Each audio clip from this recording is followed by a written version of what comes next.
Welcome to my channel. ఈరోజైతే నేనేం curry చేసినో చూపిస్తున్నా. Mushroom curry. పప్పులో ఏం వేసిన అంటే అవి దోసకాయలు, కీర దోసకాయలు ఉంటాయి కదా, అట్లనే వేసేసిన. ఈ మష్రూమ్ అయితే నాకైతే అస్సలు తినబుద్ధి కాదు. అవైతే నాకు నచ్చదు, కానీ ఇప్పుడైతే అదే బాగుంటుంది, విటమిన్ అది ఇది అనుకుంటే తింటున్నారు. అదే బాగానే ఉంటుంది టేస్ట్, కానీ ఇట్లా వండినా నేను. చూడండి, ఫస్ట్ ఫ్రై చేసిన, తర్వాత అన్ని మసాలాలు, గరం మసాలా, ఆనియన్స్, టమాటా అంతా ప్యూరీ చేసేసిన. ఇంకా తర్వాత దోసకాయలు చూసిండ్రా, కీర దోసకాయలు చిన్నవి తీసుకొచ్చుకున్నాము. అవి ఇన్స్టెంట్ పాట్లో అట్లనే పప్పుల మధ్యలో పెట్టేసిన. అంచుకు పెట్టుకొని తింటే చాలా బాగుంటుంది. అట్లా అంటే తినబుద్ధి కాకుండా దాంట్లో పప్పులు అన్నీ మిక్స్ చేయకుండా పక్కకు పెట్టుకొని తినొచ్చు అని చెప్పేసి వేసిన. బాగా వచ్చింది అసలు. ఇంకా నవ్వొచ్చేసరికి అయితే రెడీ అయిపోయినాయి పప్పు, మష్రూమ్ కర్రీ. మొన్న కాస్కోలో తీసుకొచ్చినాం మష్రూమ్స్.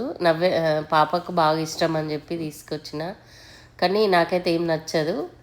ఇంకా డిన్నర్కి అంతా రెడీ పాట్లో నేను రోజు క్యారెట్ అన్నా, కీర దోసకాయనన్నా, స్వీట్ పొటాటోనన్నా వేసి పక్కకు పెట్టి ఉడకబెడతాను. అది డైరెక్ట్ తినబుద్ధి కాదు కదా, ఉడికితే అంచున పెట్టుకొని తినబుద్ధి అవుతుంది. అందుకే రోజు ఒకటి పెడతా. తినేసినాం. Thank you for watching.